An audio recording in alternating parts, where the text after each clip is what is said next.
Hi, my name is Marco Bronzini. Welcome to my YouTube channel, Marco Bronzini Art School and Studio. I'm a graduate of the Royal Academy of Arts. And first of all, I want to thank everyone who's been watching my videos and all your kind words and comments. I really appreciate it. So keep looking. We're going to be putting out a lot of other stuff. I want to have a quick rundown of what we've been doing the last few weeks. First of all, is priming your canvas. This is for figurative painting only. Abstract is a different conversation, and we'll deal with abstract at a later date. So prime your canvas if you're doing a figurative painting, a landscape or a figure, whatever it is, figurative painting, prime your canvas. Secondly, mix your colors as needed with a brush. Don't use it with a palette knife and mix a big pile of color and wonder where I'm going to put them. Use your color as needed with the brush.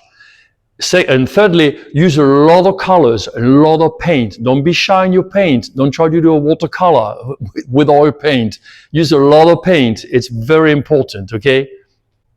So this is the subject we're going to be painting today. A lot of sunlight, there's some nice water, some reflection. So it should be very interesting. So these are the colors I'll be using today: French ultramarine, cerulean, viridian, permanent green, raw sienna, cad orange, permanent rose, cad yellow light, and titanium white. I also use a liquid when I want to paint it to dry fast, which is what we're doing on those videos. And then sometimes I use linseed oil, which is probably the greatest medium of all, but it dries very slowly. So the liquid is better for what we're doing here. And the other thing I want to mention also, I don't put my paint in any particular order. I mean, tomorrow I maybe put the blue here, the whatever. There are too many rules to remember. Just put the colors wherever it feels comfortable, okay? Don't worry about where they are. That's irrelevant. Okay, so as usual, I'm not starting with a pencil or the charcoal. I'm starting right away with paint. And I'm going to start putting a few guidelines only, just to show where things are, just to show where the trees are, the house. That's all. Nothing precise. Remember, the more you draw, the tighter your drawing is, the tighter your painting will be. If you want to be an impressionist, that's not conducive to that. Okay, so let's begin. So I got some ultramarine on my brush rather, and on my hand. And I'm gonna get a few lines going on. So this line here, the water line, is dead center on the photograph. That we don't want to do. So we want to be just, if this is the center, I want to be just below that, and just a few strokes of colors like that. Nothing much. And then the other side on the top right in here, which is right there. So there's a few guidelines. The trees, that tree is just off center, which is great. So that's the center right there. So I'm going to do it right in here. Just a few little strokes in here. There's another one right there. Like this. And then the distance, which will be really fun when we start painting. Right here. And then there's a house right there. There's a line right there. Another tree right in here. Those are just guidelines, nothing else. Nothing is written in stone. We're not carving marble here. Everything can be transformed. There. That's really all you need at the beginning. Okay, so now we're just mixing some colors. This is my permanent green in here. I'm going to put some yellow. I'm going to put quite a lot of paint. My raw sienna. And notice I'm not over mixing, just like this, and with the brush, okay? I'm going to go right here, and we're going to start blocking some colors. If you watched my previous videos, you know exactly what I'm doing.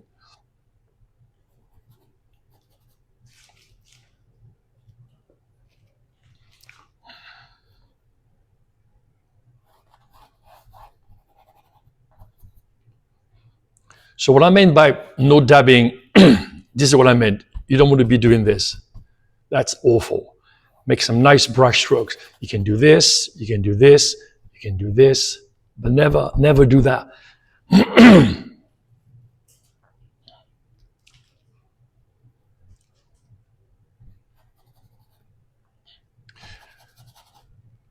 And as with the others that I showed you, we're putting different colors everywhere. I'm gonna do some sky color now. It's some paint in the sky. This is my liquid I was telling you about. So I'm gonna go to cerulean.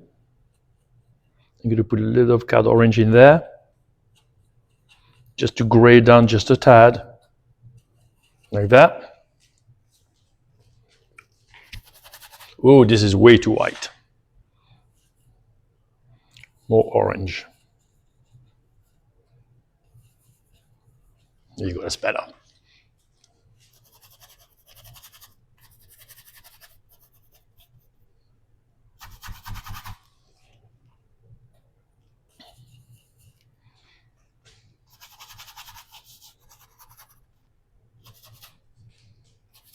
No detail. And remember, the paint all comes out at the same time. I'm going to be doing this. Now I'm going to put some of that color in the water, because that's what the sky is reflecting. There's a lot going on in here, and we'll be dealing with this later on. But right now, all we need is a few colors like that, just to see where things are. That's the reflection from the tree. And you can see actually the bottom of the river right now, which is very interesting. Here it's more reflective of what's going on above. So this will be great fun to paint. But right now, we're not at that stage yet. We're just in the early stage. We're just blocking the canvas. That's all we're doing.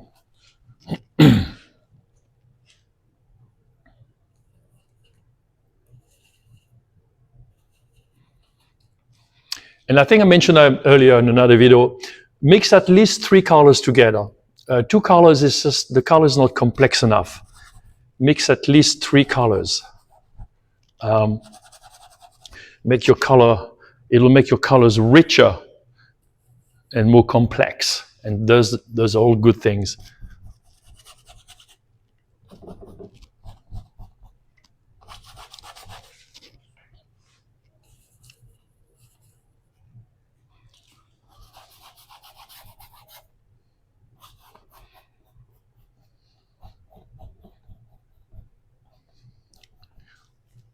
And we'll talk about water, doing trees again. There are no special tricks, as I mentioned before. There's no special technique for painting water. Whatever I do here, I do here, I do here. It's all the same. There's no special recipe. That's a word I hate. People say, what color do you use? What recipe did you use to make that color? I have no idea. Every painting is different. Every painting is different. You can't have a recipe. You can have, 10% of cerulean, 5% of viridian. That's a lot of nonsense. Every painting is different. Your palette is the same-ish. You can have variations of color, but your painting should all be different. Your painting should all have an identity. And that's so important to remember. So there's some lovely blue shadows here. So I use the viridian here, which has a sort of bluish cast to it. Now I'm going to start putting some trees in there.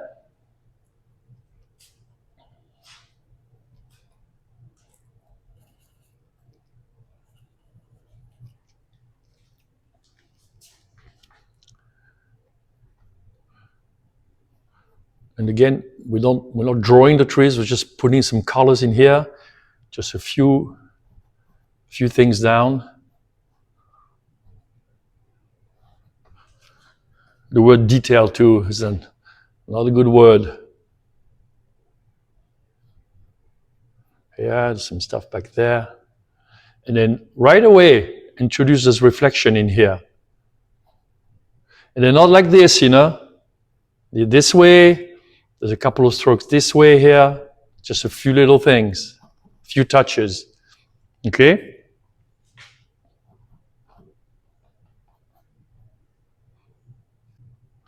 All right, now we're going to block the trees. Got a darkish color there. The viridian the trees have a bluish cast. Do you see the difference? The difference between that green and that green right here? This is very blue here. It's in the shade, and in the sunlight, it's much more yellow right there. Yellow's here, and then in the distance, of course, we got some blue. But those you would say blue shadows. So use your viridian, your ultramarine to block that tree.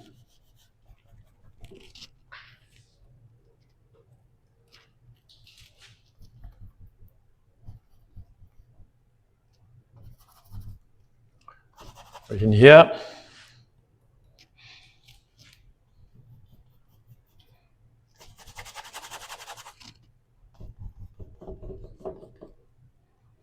And then we're going to put the side of the tree, which is the sunlight, right in here.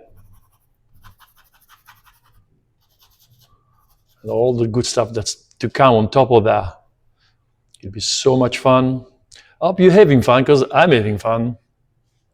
Right, I'm going to block the house now. Just a few colors.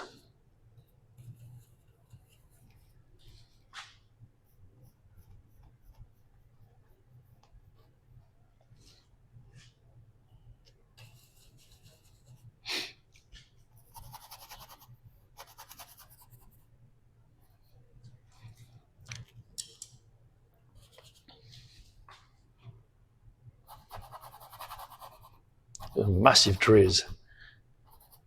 Quite beautiful. Yeah, we're going to clean up the sky around there.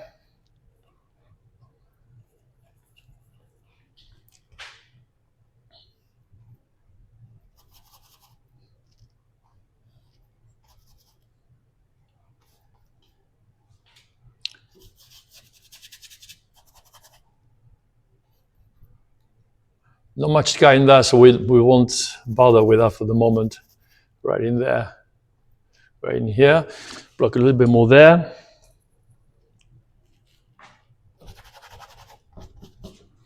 I'm using the ultramarine and the viridian right in here. It's going to give you that lovely sort of deep blue color.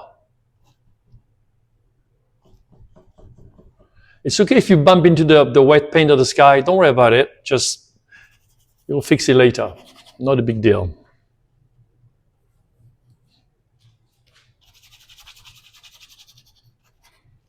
Okay, a little bit more in here. And then we pretty much come at the end of day one on this.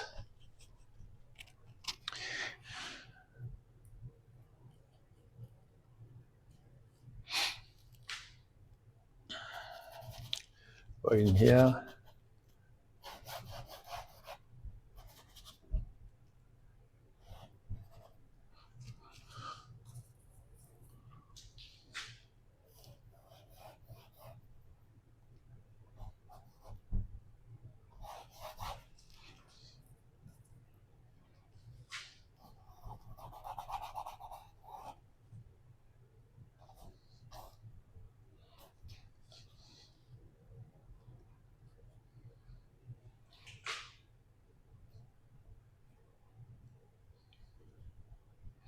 I'm using a lot of paint.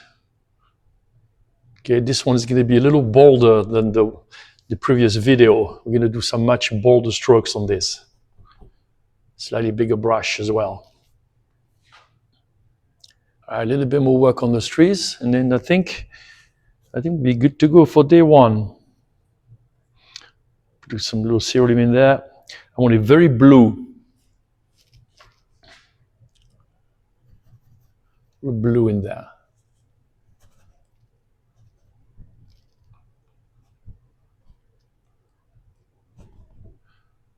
There's a lot of little things back in here which we'll deal with later on. Okay, just a few strokes in here. A little bit more work in the water. And I think this will be it for today.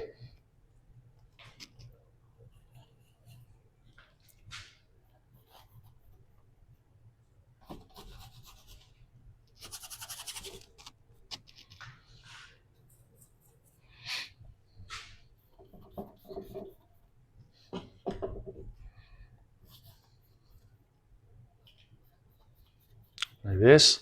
So lovely motion in the water which you want to capture with the strokes. Lovely ripples and things.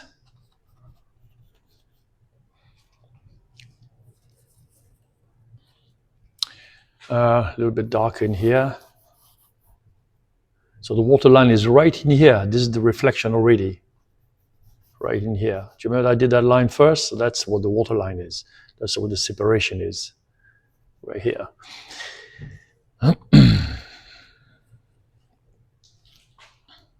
So there's a light right in here, right there, and that reflects right in here,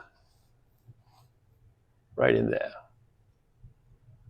And everything else will be all broken up in here, all little strokes of colors.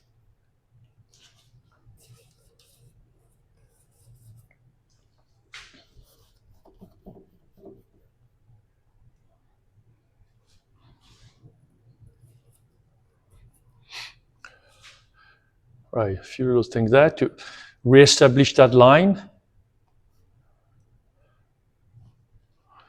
And I think we'll leave that for today.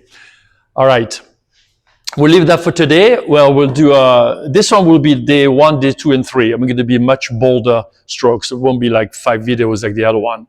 It'll be a much bolder painting. But the principle remains there. Lots of colors, no detail, pay attention to your subject, and again, use the photograph for a painting. We're not reproducing a photograph here, we're doing a painting from a photograph. And that's one little piece of warning before I'll say goodbye. The problem with a photograph, looking at a photograph, is the darks usually come out black, and the whites are usually overexposed, so it's too white. So don't fall for that pit, which is, there's always colors. Something that's dark is always another color in there. So don't do just black or something really dark. Always be colorful. And the whites are never really white. Again, this is for figurative painting. There's always a color in there. A little pink, a little blue, but it's never pure white and pure black. That's the trick with photographs. You need to learn to read your photograph. Anyway, so I'll see you for day 2. Thank you for joining me on Marco Bronzini Art School and Studio. So again, this is the subject, and this is the end of day 1. And I'll see you for day 2.